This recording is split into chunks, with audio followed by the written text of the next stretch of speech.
میں نے کہا کہ اللہ مالک ہے، میں اللہ کی رضا کی خاطر اس کی مدد کرنا چاہتا ہوں۔ مجھے یقین ہے اللہ ہی میرے لیے راستے کھولے گا اور وہی میرے گھر والوں کا خیال رکھے گا۔ پھر انہوں نے مجھے کچھ چیزیں دی جو اس سفر کے دوران میرے لیے مددگار ثابت ہو سکتی تھی، اور ساتھ ہی کچھ وظائف بھی یاد کروائے جو مجھے کہیں بھی رہائی دلوا سکتے تھے۔ پھر میں ان سے اجازت لے کر گھر چلا آیا۔ گھر آ کر میں نے صبا کو اشارے سے سمجھایا کہ وہ چھت پر مجھے ملے۔ اللہ اللہ کر کے رات ہوئی اور ہم دونوں کی ملاقات ہوئی۔ میں نے اسے ساری بات تفصیل سے بتائی۔ وہ کہنے لگی کہ وہ مجھے کسی قسم کے خطرے میں نہیں ڈالنا چاہتی، لیکن میں اپنی بات پر مصر رہا۔ میری ضد کے آگے اس نے ہتھیار ڈال دیے۔ ہمارے درمیان پھر موضوع گفتگو یہ شروع ہو گیا کہ ہم کیا بہانہ لگا کر نکلیں گے اور میرے گھر کا خرچہ کیسے چلے گا، کیونکہ میں تو روزانہ کی اجرت پر ہی گھر چلاتا تھا۔ صبا نے مجھے مشورہ دیا کہ میں اس سے پیسے لے لوں اور گھر والوں کو کوئی بہانہ لگا کر دے دوں۔ کافی دیر تک ہم مختلف باتوں پر غور کرتے رہے، پھر کچھ فیصلہ کر کے ہم سونے کے لیے نیچے چلے گئے۔ اس کے 3-4 دن کے بعد صبا نے امی کو کہا کہ اس نے ایک کرائے کا مسکن ڈھونڈ لیا ہے، وہاں اور بھی خواتین رہتی ہیں۔ اس نے پتہ کروا لیا ہے کہ وہ جگہ محفوظ ہے۔ میری ماں اور بہن اسے روکنے لگے کہ وہ یہیں رک جائے۔ انہیں کوئی اعتراض نہیں، لیکن صبا کہنے لگی کہ وہ یہاں نہیں رک سکتی، ایسا نہ ہو وہ لوگ ڈھونڈتے ہوئے یہاں آ جائیں اور آپ کے لیے مسئلہ بن جائے۔ پھر وہ چلی گئی۔ اس کے جانے کے 2 ہفتے کے بعد ایک دن میں بھی اپنا سامان پیک کرنے لگا اور امی کو کہا کہ میں شہر میں کام ڈھونڈنے کے لیے جا رہا ہوں۔ امی کو مجھے دور جاتا دیکھ کر کچھ ہونے لگا۔ وہ مجھے روک رہی تھی کہ نہ جاؤ، وہ میرے بغیر اداس ہو جائیں گی۔ میری بہن بھی مجھے روکنے کی لگی، لیکن میں نے انہیں سمجھایا کہ کچھ دیر کی بات ہے، میں واپس آ جاؤں گا۔ میں جانے لگا تو امی نے نم آنکھوں سے رخصت کیا۔ ان کو یوں دکھی دیکھ کر میرا دل بھی دکھی ہو گیا، لیکن خود کو مضبوط کر کے میں نکل آیا۔ میں اپنے مطلوبہ مقام پر پہنچ چکا تھا، وہاں صبا پر پہلے سے ہی موجود تھی۔ آج تو وہ بالکل مختلف انداز میں دکھائی دے رہی تھی۔ اس کے ہر انداز سے بے چینی واضح تھی۔ میں بھی پوری تیاری کے ساتھ آیا تھا۔ صبا نے جادو سے میرا لباس تبدیل کر کے مجھے کسی سپاہی کے بھیس میں بدل دیا تھا۔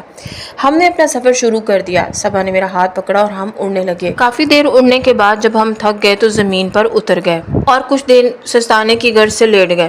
بھوک بھی شدید تھی۔ کھانا کھانے کے بعد ہم نے دوبارہ سفر شروع کیا کہ اچانک گھنا جنگل آ گیا۔ ہم اس جنگل کے پاس سے گزر رہے تھے کہ وہاں شور سنائی دیا۔ شور کافی عجیب تھا۔ میری نظر نیچے پڑی تو ایک لڑکے کے پیچھے ایک بھیڑیا پڑا ہوا تھا۔ میں نے فوراً اپنے پیچھے لٹکے کمان میں سے تیر نکالا اور اس کا نشانہ لیا۔ وہ وہیں گر کر تڑپنے لگا۔ میں نے پے در پے حملے کر کے اس کو مار دیا، پھر فوراً نیچے اترے اور اس لڑکے کو گھر پہنچانے میں مدد کی۔ اس کے بعد دوبارہ اپنی منزل کی طرف رواں دواں ہو گئے۔ اس کے بعد ہمارا گزر ایک وادی سے ہوا جہاں بے حد سبزہ تھا، جھرنے تھے، فطرت کے خوبصورت نظارے بھی دل کو یوں بہت سکون مل رہا تھا۔ ہم کچھ دیر اس وادی میں ٹھہر گئے۔ پانی کے کنارے بیٹھ کر ہم دونوں ایک دوسرے کو پیار سے دیکھ رہے تھے۔ پانی اچھال رہے تھے، فضا میں صبا کے مدھر کہکہے گونج رہے تھے کہ اچانک وہاں کچھ لوگ آ گئے۔ ہم لوگ چونکہ مقامی لوگوں میں سے نہ تھے تو وہ یوں ہمیں دیکھ کر غصے میں آ گئے کہ ہم لوگ ان کی اجازت کے بغیر یہاں کیوں آئے ہیں۔ انہوں نے ہمیں پکڑا اور لے گئے۔ میں نے صبا کو اشارہ کیا کہ تم جادو کرو، لیکن وہ بے بس دکھائی دی۔ اس کا جادو شاید یہاں کام نہیں کر رہا تھا۔ وہ اٹھا کر ہمیں اپنے سردار کے پاس لے گئے۔ سردار نے جب صبا کو دیکھا تو فوراً پہچان گیا اور بولا کہ تم تو ملکہ کی بیٹی ہو۔ صبا حیران ہوئی۔ وہ کہنے لگا تمہاری ماں اور ہمارے درمیان اچھے مراسم تھے، لیکن جب سے وہ جن ذات پرستان پر قابض ہوا ہے سب کچھ برباد ہو گیا ہے۔ صبا کہنے لگی ہم لوگ اس جن ذات کو مارنے کے لیے ہی جا رہے ہیں۔ سردار کو اس بات سے بہت خوشی حاصل ہوئی۔ اس نے اپنی مدد کی پیشکش بھی کی۔ میں نے اسے کہا کہ ضرورت پڑنے پر ضرور لیں گے۔ اس نے ایک جادوئی پتھر دیا جس کی موجودگی میں جن کا جادو کام نہیں کرے گا۔ پھر ہم وہاں سے نکلے اور سیدھا یہاں سے پرستان پہنچ گئے۔ وہاں جا کر ہم محل میں پہنچے اور چھپتے چھپاتے تہہ خانے میں چلے گئے تاکہ ہم لوگوں کو کوئی روک نہ سکے۔ ہم دونوں نے فیصلہ کیا تھا کہ ہم بھیس بدل کر پہلے محل کی روٹین دیکھیں گے، جن کی مصروفیات کیا ہیں، کیسے اس پر قابو پایا جا سکتا ہے۔ پھر اس کے بعد ہم فیصلہ کریں گے کہ کیا کرنا ہے۔ میں چاہتا تھا کہ ہم کسی صورت میں بھی اس کی نظروں میں نہ آ سکیں۔ صبا نے جادو کی مدد سے مجھے جن کی شکل میں بدل دیا۔ میں بالکل وہاں کام کرنے والے جنات کی طرح کا ہی لگ رہا تھا۔ پھر اس نے اپنا حلیہ بھی وہاں کام کرنے والی پریوں جیسا بنا لیا تھا۔ ہم لوگ پھر باہر نکلے۔ میں جا کر جن کے دربار میں کھڑا ہو گیا۔ وہ وہاں اپنے روزمرہ کے حکومتی معاملات کو چلانے کے لیے مشاورت کر رہا تھا۔ اس کے آس پاس بہت سے جنات بھی موجود تھے۔ وہ پرستان میں موجود پریوں کا جینا حرام کر رہا تھا۔ دن بدن اس کے مظالم بڑھ رہے تھے۔ مجھے بہت غصہ آیا۔ میرا دل کیا میں اس کا سر قلم کر دوں، لیکن یہ مناسب موقع نہیں تھا۔ ایسے جذباتی ہو کر حملہ کرنا بے وقوفی تھی۔ میں خاموش کھڑا رہا۔ اس نے جو قانون وہاں متعارف کروایا تھا اس کے مطابق کوئی بھی جن کسی بھی پری سے شادی کر سکتا ہے، چاہے وہ پری رضامند ہو یا نہ ہو، اور یہ جن بہت ظالم تھے، ان سے شادی کر کے ظلم و ستم ڈھاتے تھے۔ ادھر پری بھی بھیس بدل کر محل کے معمولات کا جائزہ لے رہی تھی۔ پورے محل کو جن نے اپنی مرضی کے مطابق کر دیا تھا۔ کام کا وقت ختم ہوتے ہی ہم لوگ تہہ خانے میں آ گئے اور ایک دوسرے کو رپورٹ دی۔ میں نے صبا کو کہا کہ میں جن کے کمرے میں جانے کی کوشش کروں گا، ہو سکتا ہے وہاں اس پر حملہ کرنا آسان ہو۔ پھر ہم نے لاہے عمل تیار کیا اور سو گئے۔ اگلی صبح میں بہانے سے پورے محل میں گھومتا رہا تاکہ جن کے کمرے کا پتہ لگ سکے۔ آخرکار پورا محل پھرنے کے بعد مجھے اس کے کمرے کا پتہ چل گیا۔ میں نے راستہ ازبر کر لیا اور رات ہوتے ہی پری کو بتایا۔ وہ مجھے کہنے لگی کہ تم اور میں ساتھ جائیں گے تاکہ خطرے کی صورت میں ہم ایک دوسرے کی مدد کر سکیں۔ پری خود اپنے ہاتھوں سے جن کو مارنا چاہتی تھی۔ میں نے اسے کہا جیسی اس کی مرضی ویسا ہی ہوگا۔ پھر ہم نے دوبارہ اپنے پلان پر نظر ثانی کی اور صبح کا انتظار کرنے لگے۔ اگلی صبح جن اپنے کمرے میں ہی تھا۔ ابھی تک وہ اپنے شاہی تخت پر نہیں بیٹھا تھا۔ میں اور پری اس کے کمرے میں پہنچے۔ بہت مشکل سے ہم چھپتے چھپاتے اندر داخل ہوئے۔ جن اپنے بستر پر لیٹا خراٹے مار رہا تھا۔ میرا دل کیا کہ ایک زناٹے دار تھپڑ اس کے منہ پر ماروں۔ پھر میں نے اپنی تلوار نکالی اور صبا کو تھمائی۔ وہ جن کی گردن پر وار کرنے لگی کہ ساتھ ہی جن نے آنکھیں کھول دیں اور بجلی کی سی تیزی سے پیچھے ہٹ گیا۔ وار خالی چلا گیا۔ اس نے فوراً دوسرے جنات کو بلایا اور ہم لوگوں کو قید کر لیا۔ قید خانے میں صبا اور میں اکیلے موجود نہیں تھے، وہاں اور بھی بہت سے لوگ تھے۔ ہمارا سارا پلان چوپٹ ہو گیا تھا۔ سمجھ نہیں آ رہی تھی کہ کیا کریں۔ یوں لگ رہا تھا جیسے دماغ کام کرنا بند کر گیا ہو۔ میں نے آنکھیں موند لی۔ میرے ساتھ صبا بھی اداس بیٹھی تھی۔ میں اسے تسلی دے رہا تھا کہ کچھ نہیں ہوگا، لیکن وہ مجھے بار بار کہہ رہی تھی کہ وہ ہم دونوں کو نہیں چھوڑے گا۔ میں نے بہت سمجھایا کہ موت اور زندگی اللہ تعالیٰ کے ہاتھ میں ہے، کوئی کچھ نہیں کر سکتا۔ پھر بات اس کی سمجھ میں آ گئی تو وہ خاموش ہو گئی۔ وہاں پر موجود بہت سے لوگوں کو اس نے اس لیے قید کیا تھا کہ وہ اس کو اپنا بادشاہ تسلیم نہیں کر رہے تھے۔ وہ انہیں تمام عمر قید کر کے سزا دینا چاہتے تھے، کیونکہ جن اس بات پر یقین رکھتا تھا کہ مار کر تو تم لوگ آزاد ہو جاؤ گے، ایسے تو میں سزا دیتا رہوں گا جب تک میرا من کرے گا، تم لوگوں کو ذلیل و رسوا کروں گا۔ سب کی اپنی اپنی مختلف کہانیاں تھیں۔ مجھے لگا ہم انسانی مجبور ہوتے ہیں، لیکن ان کی بھی صورتحال ہم سے مختلف نہیں ہوتی۔ پھر میرے ذہنی رو بہک کر اپنے گھر والوں کی طرف چلی گئی۔ پتہ نہیں وہ لوگ کیسے ہوں گے۔ اگر مجھے کچھ ہو گیا تو ماں کا کیا بنے گا؟ میں دل ہی دل میں اپنے رب سے دعا گو تھا کہ وہ مجھے اور صبا کو اس قید سے رہا کر دے اور اپنے مقصد میں کامیاب کرے۔ اس دوران کھانا آ گیا۔ ہمارا ذرا دل نہیں تھا کہ ہم کھانا کھائیں، لیکن زندہ رہنے کے لیے کھانا بھی ضروری تھا۔ جب میں نے خواب میں مجیب صاحب کو دیکھا، ان کے چہرے پر سکون اور بصیرت کی جھلک تھی۔ وہ نہایت شفقت سے میری طرف دیکھ رہے تھے اور ایک گہری آرام دہ آواز میں کہنے لگے، علی، اللہ کی مدد ہمیشہ ان لوگوں کے ساتھ ہوتی ہے جو اس پر یقین رکھتے ہیں۔ تمہیں ان مشکل حالات سے نکلنے کے لیے ان کلمات کا سہارا لینا ہوگا۔ ان کے الفاظ میں ایک خاص کشش تھی، جیسے وہ میرے دل میں یقین اور حوصلے کی شمع روشن کر رہے ہوں۔ لیکن جب میں خواب سے جاگا تو قید کی سخت حقیقت نے میری ہمت توڑ دی۔ صبا ایک کونے میں بیٹھی تھی۔ اس کے چہرے پر پریشانی اور بے بسی کی جھلک صاف دکھائی دے رہی تھی۔ میں نے ایک لمحے کے لیے سوچا کہ شاید وہ وظائف محض ایک خواب تھے، مگر پھر مجھے مجیب صاحب کی باتیں یاد آئیں اور دل میں ایک امید کی کرن جاگی۔ میں نے بغیر کسی سے بات کیے چپکے سے ان وظائف کو پڑھنا شروع کیا۔ جیسے ہی میں نے پہلا کلمہ پڑھا، پوری کوٹری میں ایک عجیب سی ہلچل مچ گئی۔ دیواروں پر دراڑیں پڑنے لگیں اور زمین ہلنے لگی۔ صبا حیرت اور خوف سے میری طرف دیکھنے لگی، لیکن میں نے اپنی توجہ وظائف پر مرکوز رکھی۔ ہر کلمہ پڑھنے کے ساتھ محل کی بنیادیں لرزنے لگیں۔ اچانک قید کے دروازے خود بخود کھلنے لگے اور دیگر قیدی حیرت سے آزاد ہو کر باہر نکلنے لگے۔ وہ سب حیران تھے کہ آخر یہ سب کیسے ہو رہا تھا۔ میں سمجھ گیا تھا کہ یہ سب اللہ کی مدد اور مجیب صاحب کے بتائے ہوئے وظائف کا نتیجہ تھا۔ صبا نے میرے قریب آ کر کہا، علی، یہ سب تم نے کیسے کیا؟ میں نے اس کی آنکھوں میں جھانک کر کہا، یہ سب اللہ کی قدرت ہے، یہ ہمیں یہاں سے نکالنے کے لیے ہے۔ جیسے ہی ہم قید سے باہر نکلے، پورے جنات کے محل میں بھونچال مچ گیا۔ جنات کی ریاست الٹ پلٹ ہو گئی اور وہ سب اپنے ہی مسائل میں الجھ کر رہ گئے۔ میں اور صبا ہمیشہ ہمیشہ کے لیے آزاد ہو گئے۔ آزادی کے بعد صبا نے مجھے بتایا کہ وہ اپنی جادوئی طاقتوں اور پرستان کی حکومت سے دستبردار ہو رہی ہے۔ اس کی باتوں سے ایک عجیب سا درد چھلک رہا تھا۔ اس نے کہا، علی، میں نے اپنی طاقتیں اور حکومت غریب پریوں کے سپرد کر دی ہیں۔ اب میں تمہارے ساتھ رہنا چاہتی ہوں، کیونکہ میرے دل کو سکون صرف تمہارے ساتھ ہی ملتا ہے۔ یہ سن کر میرے دل میں خوشی اور سکون کا ایک طوفان آ گیا۔